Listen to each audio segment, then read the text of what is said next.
Witam wszystkich bardzo serdecznie. Mamy tutaj właśnie Roberta Drysdale'a z nami, który właśnie będzie opisywał całą sytuację odnośnie Najmana, czyli on będzie sprawdzał, czy naprawdę Robert wygra, czy przegra, więc what's going on, Robert? What's going on, man? Just a few minutes he's got for us, but look at that. I'm gonna show you a few things with, that's his opponent. That's the guy he's gonna fight. Okay. He's about 30 kilograms lighter than Robert. So on the other end, I'm gonna show you his, he lost with Pujanowski, that's even sad to watch. And then he fought with the European champion. He's very aggressive.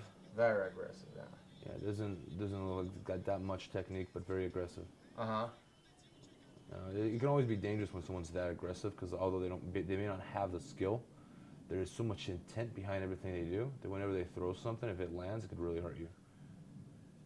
Yeah, and the other guy, they both can fight laying down, you know what I'm saying? So it's kind of funny. They're kind of experts in the boxing, and the other one is in the kickboxing. But that's kind of like the MMA style, so they can go down and da.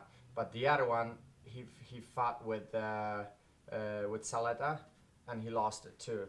So his excuse is he's always winning, he thinks, but there's always something wrong. So there's always some type of a problem. So they kind of do this, and it's kind of all the time he's on top, blah blah blah.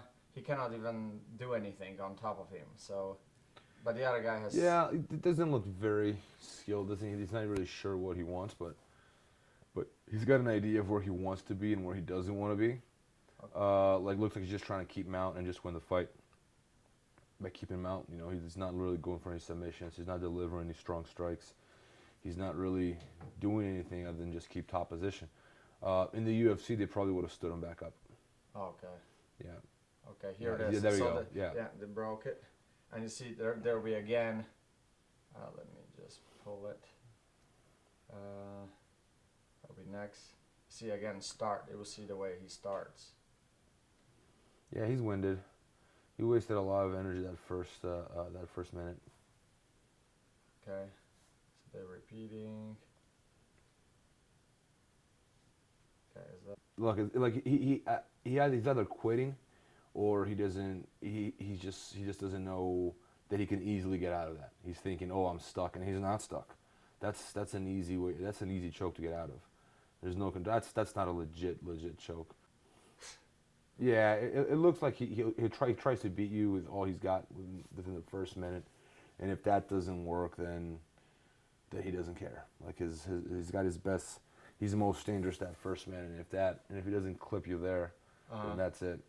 That's the funnest fight, which is Pujanowski. I don't know if it's over already, but hold on a second. So what do you think about Robert? Looking at his Nyman, how much chances he's got with him?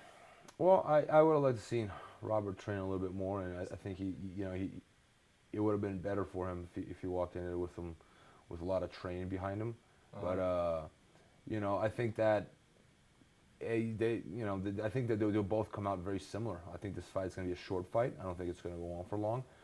I think that they're both strong. They both hit really hard, so it should be one of those things where whoever gets on top the first minute, if it goes to the ground, should win the fight, and if it stays on his feet, whoever clips whoever first is going to win. So they both got similar styles in the sense they will come out very aggressive, very strong, very powerful, but still, it's anything could happen. What do you think about Robert's size? I think it'll be an advantage so long as he gets on top of him. It's not necessarily if the fight stays on their feet. Sometimes too much size on their feet can be a disadvantage. Slow you down a little bit. It makes it harder for you to footwork, harder for you to punch, harder for you to move in general. If the fight goes on the ground and Robert's on top, then his size can absolutely be an advantage, especially if he knows how to use it. But it all depends on him being able to take him down, or maybe the guy goes for a takedown and he misses and Robert ends up on top. But the key for Robert to me seems just Try to keep it on his feet, take the fight to the ground whenever he gets a chance, and once he's on the ground, stay on top, stay active on top so the referee doesn't stop the fight. It ceases of being an advantage. So being on top of someone could end the fight if you know what you're doing, if you know how to go for a submission, or if you know how to deliver good strikes, if you know how to be aggressive about being on top. But if you're just going to be on top of someone just for the sake of being on top of someone, it's a matter of time before the ref stops the fight and stands you back up. So the guy on the ground, whenever you're on the ground, the guy in the dominant position is in a big hurry. He's in a big hurry. You have to impress the judge, the referee. You have to show the referee and you have to show the crowd that you're on top for a reason. You're not just on top just because you got on top of him. You have to do some damage. You have to be going for submissions. Have you ever heard about any fighter that didn't have any preparation for the fight in the world? Like any fights in the world? No. It took me like 13 years of training for me to fight MMA. Most people train their whole lives for one of these fights. And then they start, basically. Yes. And then so it's not like they wake up one day, you know what, I'm going to fight. And I've seen people do that with 6 months of training, and and I actually admire their courage. There's something to be admired about that. Like the fact that you're willing to step in a cage. It's a serious business. It's a serious sport. It's very aggressive. The fact that you wouldn't step in the cage with like close to little or no training, that says something about your how much balls you have. So you have to be courageous to be able to do that. But so you think if I think it's smart, absolutely not. I think it's courageous, but I mean, crossing the freeway with your eyes closed is courageous, but doesn't make it smart, right? Yeah. But you can make it, so it's kind of like a 50-50. Less than that, probably. Look, I think that MMA is a skill that you can live 3 lives, train those 3 lives, train MMA those 3 lives, and still not develop the skills necessary to be a perfect fighter, so to speak. There's so many skills, there's so much you can learn. Jiu-jitsu alone is a gigantic category, and then when you add the knees, when you add elbows, when you add the takedowns, the wrestling takedowns, the judo takedowns, it's a ginormous category. It's arguably the most complex sport on the planet when it comes to how technical it is. Not only technical, but physical and mental as well. So it takes 10 years is not enough to develop those skills. 20 years is not enough. 2 sessions, 1 session, no session. It says something about someone's courage.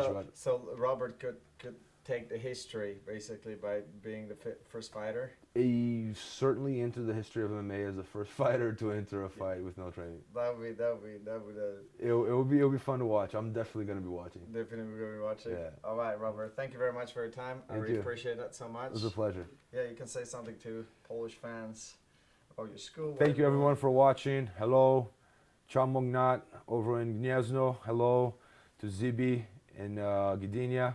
Hello to everyone in Poland. See you guys next time.